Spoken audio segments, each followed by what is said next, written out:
Hello, everybody. I'm Derek Arden, and welcome to Monday Night Live, one of the few podcasts which is live and uncut with no adverts, just insights from leaders in all sorts of industries. And tonight we have Kate Atkin on.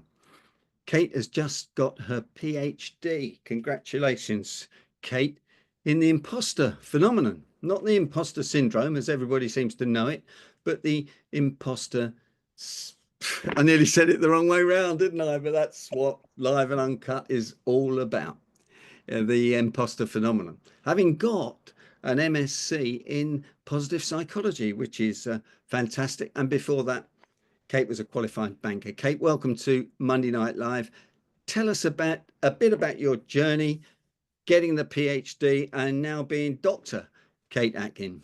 Yeah, thank you very much, Derek. It's a pleasure. I will just show a few pictures to give people an idea of some of the journey or whatever. And there's the wonderful robes that I was given to wear or had to hire to wear for my PhD graduation at Anglia Ruskin University last July. So it's just shy of 12 months since I attained the PhD, looking at the imposter. You're right, Derek, phenomenon, not syndrome, in psychological courage, and looking at coping strategies. So often I'm found sitting down now speaking, but used to be standing up speaking, and it's going a bit more back face to face. So I've been doing that for 25 years. I come from a farming background in Lincolnshire and just about to publish next month my third book, which is called The Imposter Phenomenon. And I'm so pleased that Pearson chose to put syndrome on the cover and cross it out, because it's like, yes, that makes the statement that I'm aiming to make, because it's not a mental health condition in and of itself. It is something that people experience. Hence, phenomenon is a more accurate term, because it means that it's something that happens to people in certain situations at certain points in time. So I know, Derek, you've got a number of questions or things you'd like to ask about this particular topic. Well, the first one I'd like to ask Kate is about statistics. There are some statistics that women have the phenomenon more than men, although that I know is a little bit up in the air and a little bit subjective. But I've read something like 70% of us get it on certain occasions. Some people get it more than others, and maybe social media has something to do with that, making it Yeah. worse. Yeah. And I think it's fascinating when you delve into the academic world, which I wasn't as a child. I was absolutely not academic, and I don't even have a first university degree. So doing my master's was quite a challenge in my 40s, going there and sort of finding like, oh, well, maybe I shouldn't be doing this. So the statistics, when you look at the headlines, 70% of people will experience the imposter feelings at some point, and you delve behind the scenes, that links to a piece of research that was done back in 1985, where people purported that maybe people will experience it at some point in their working lives. So that's actually, that 70% figure comes from that one piece of research. It's been quoted and requoted, but if you delve back into where it's sourced, it's way back then in 1985. There's another piece of research that indicates about 82% of people will experience it at some point. But that particular piece of research, again, delving in, it's more recent, but delving to that particular piece of research, they look at people who experience the imposter feeling in a sort of moderate way rather than intense or frequent. So does it really matter if you get mild or moderate feelings? Well, lots of people will experience it in the mild or moderate capacity, I believe. And my research was particularly focusing on people who experienced intense or frequent imposter feelings. So, in other words, it's something that was becoming more debilitating and was getting in the way of them being able to do their work or perform with ease, let's say, because sometimes you can perform really well, but it's really stressful.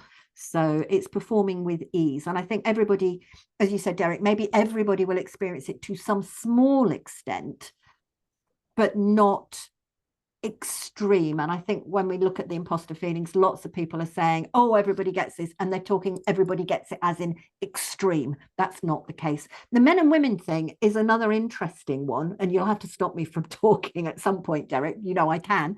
But the men and women, the gendered construct, lots of research that I read, it's not gendered at all.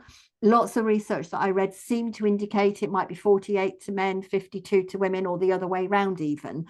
There's one meta-analysis that I found, which is where somebody's gone through all of the data that people have produced. And I haven't had the chance to delve into that in depth, but it was produced last year after I'd finished my thesis, that does indicate that potentially, and it is only potentially, women experience imposter feelings more. They wonder whether that's because of the societal expectations. That's yeah, that's interesting. Are women more likely to admit it though? Because a lot of men I know would never in a million years admit it to another man, maybe, even though they experience it themselves and get over it. Yeah, I think that as a societal construct sounds very feasible. You know, men maybe will hold on to it themselves and not express it with friends or family, or to their mates or what have you. But also there is a little bit that I think is somewhere in the research that indicates men do experience it, and they are more likely to push through their experience. So in other words, I've got this, everybody else gets it, I'll just carry on. And therefore they have a potential for burnout more than women. So they potentially stress themselves out more because of it, rather than women might hold themselves back because of it, if that makes sense. So I think they deal with it differently. If we all experience it in some way, shape or form to different intensities, and there are a few people who don't experience it. So that makes me saying we all, actually in reality, I think there are some people who are very capable at knowing what they're good at and knowing what they're not so good at, and they're okay with both. And that I think is the healthy way to be. That's what we want to be, is okay with what we can do and what we can't do, and accept that. When we look at the big picture, Kate, of course, women live longer than men. I'm just wondering if men don't download things so much as women, don't download their own insecurities, get more stressed, causing more health issues that go with it. And also I think women tend to be more social or sociable, and there is a big thing, research on loneliness and the impact that if you feel lonely, it does impact longevity. So perhaps that's another reason why women live longer than men. Well, we don't know, do we? But if it's a perhaps, but no, that's interesting. Anything particularly surprise you when you were doing your research? From a surprising perspective, it's interesting. Listening to 21 Voices, which is the number of people that I interviewed for the PhD, I was surprised how many people would say, oh, you know, this is weird, but, and my brain would be going, no, not weird at all. I've heard, you know, 18 other people say this already. So lots of people think what they're experiencing is weird or just them, but in actual fact, it isn't. So there's some real common experiences on these feelings. And if I just flick up a slide, which will show the 4 themes that came out of the research for people that might be interested in that. When you get somebody, particularly in work, because my work was focused on, or my research was focused on the workplace, if you've got a supportive manager or a supportive work environment, that made a huge difference to lessening imposter feelings. So I don't think that's really what I would say surprising. If you felt that you belonged, that also lessened imposter feelings. So a sense of otherness, if you were looking at around you and thinking, well, I've got to this exec position and there are no other people like me. And the like me isn't always gendered. The like me could be to do with a council house upbringing in the north of England, as one of my participants had. So if you think you don't belong, that heightens imposter feelings. The bit that surprised me perhaps falls into the donning armor category. Lots of people talked about fighting their imposter feelings and having to push forward against it. And the thing that they did to arm themselves was over preparing. And another thing that they did to arm themselves, and this is the one that makes me laugh, and Derek, it'll make you laugh too, is getting overqualified. So We'll come back to that in a minute, shall we? But I've got to get more qualifications to assuage my imposter feelings. So just to feel like I belong, I've got to get more and more and more qualified. And the final bit that I found in my research that came through as a thread was not recognizing courage as a thing, but finding courage the more they talked about it.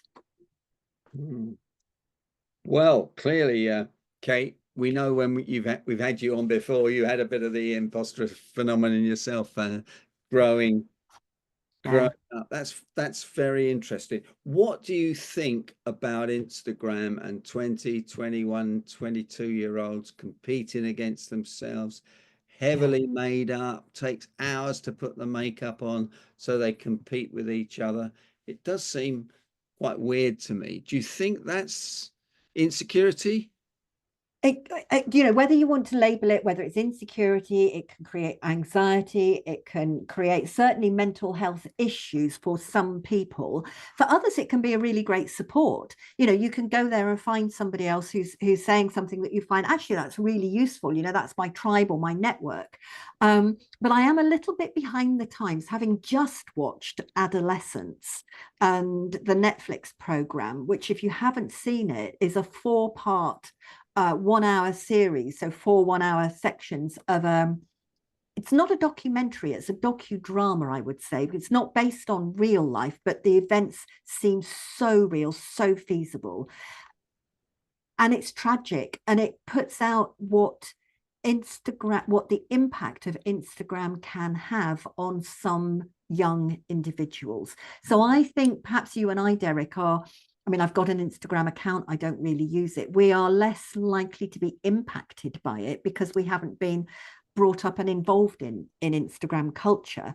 I think for the youngsters in their teens and 20s now, it's a whole different ball game. And I think social media per se has got something to do perhaps with mental health issues, maybe also something to do with that comparison of self to others, which is certainly a theme within imposter feelings. You always can find somebody that's better than you, and it's more easy to find them now in that social media space. Well, no one posts online they're having a terrible day or they've had a horrible holiday or everything went wrong. They post that everything is wonderful. And yet, if you look behind the scenes, I remember going to Centre Parks about 30 years ago with my kids, and I was wandering around. I just started studying body language at the time, and I was walking around, and most of the parents looked totally miserable. They were never posted online. We had a totally miserable holiday at Centre Parks with our kids, and I certainly know for the working people that holidays can be more stressful than anything else, actually. Because in positive psychology, they say planning the holiday is better than taking the holiday. So having a holiday to look forward to is really beneficial from a mental well-being perspective. So actually doing the planning is very, very positive from a well-being point of view.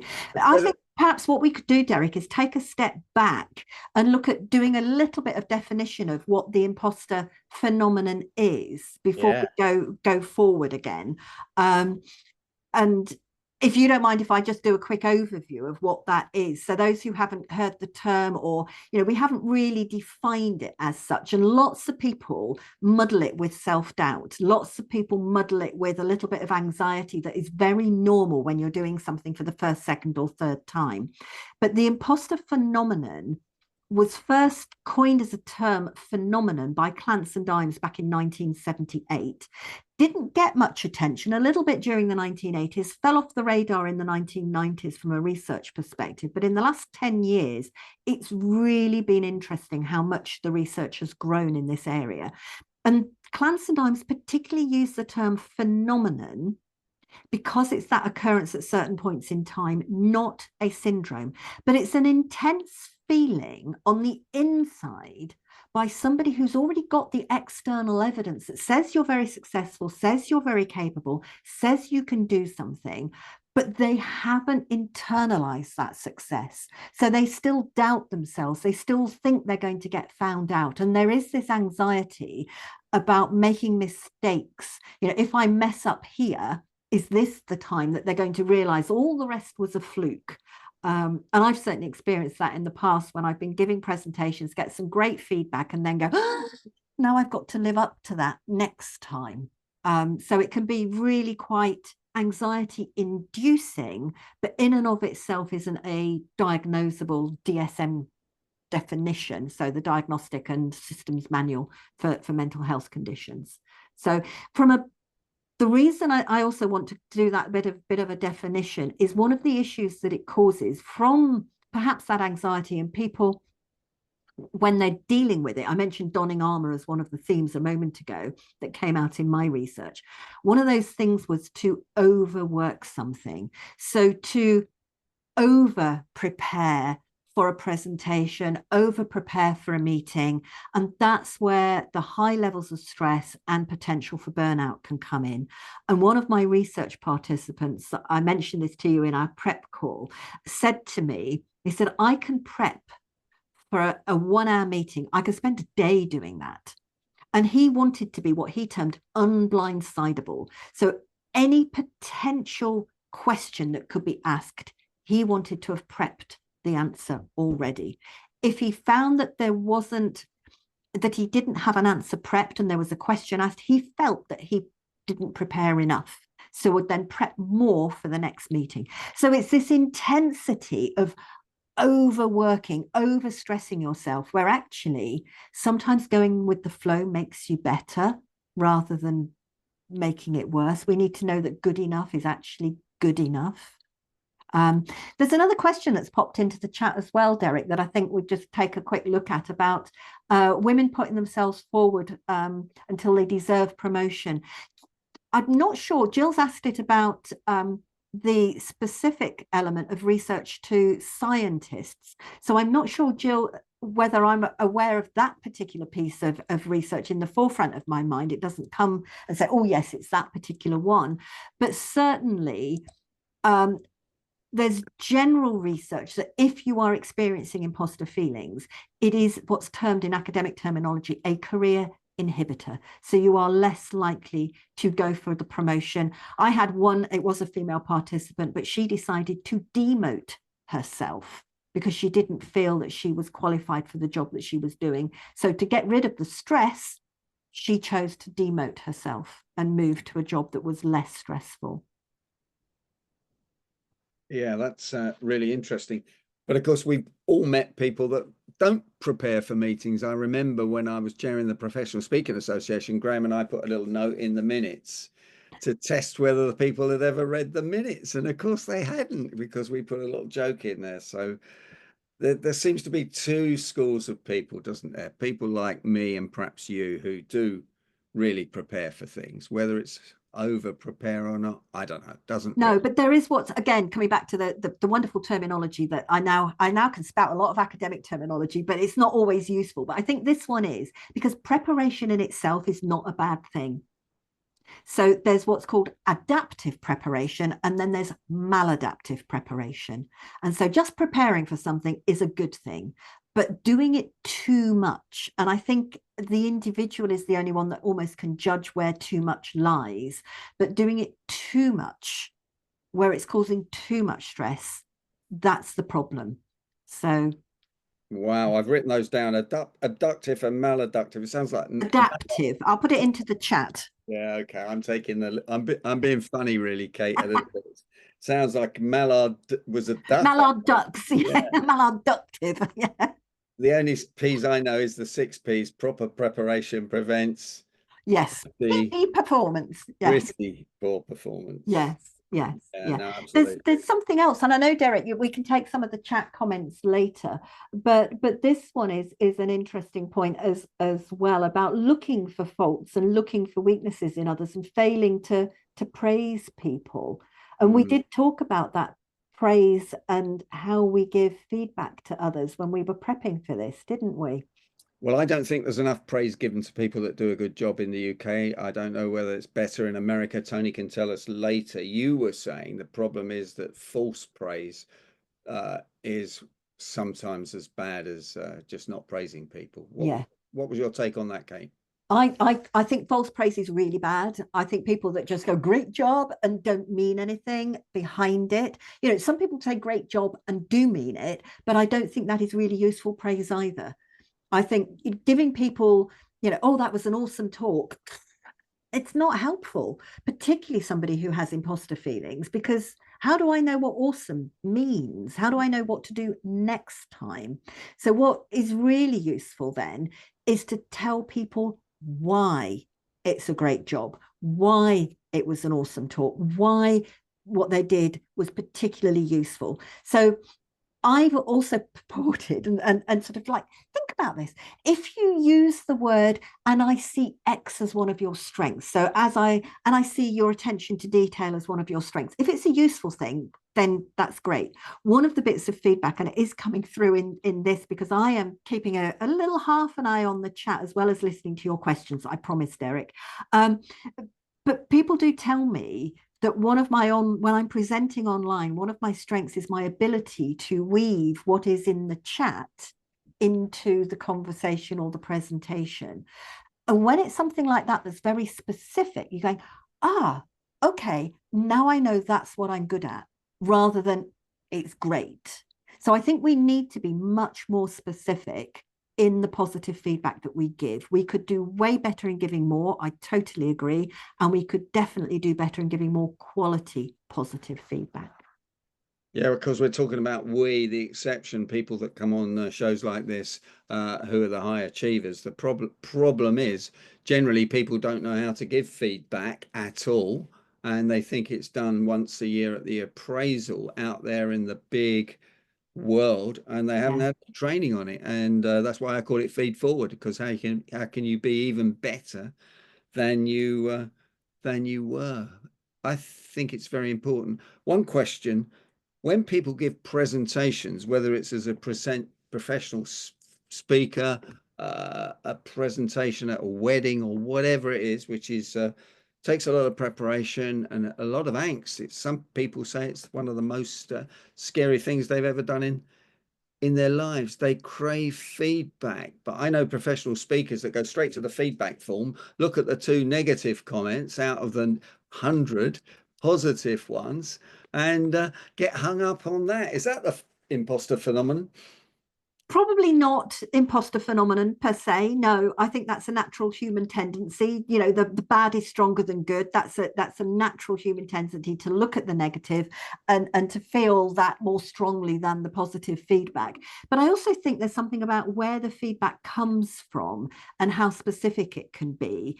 And what I found really interesting for myself a couple of years ago when I gave a talk in person was the client gave me some really nice feedback, but then also the AV guy gave me some very specific, unsolicited feedback.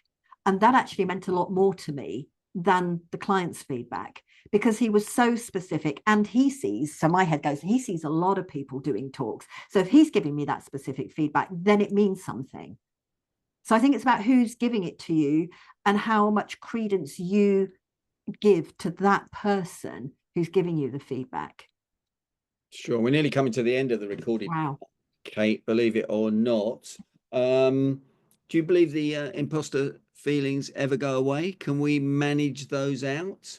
So I think we can say, if you talk about managing them out, I think we can manage them to a certain degree.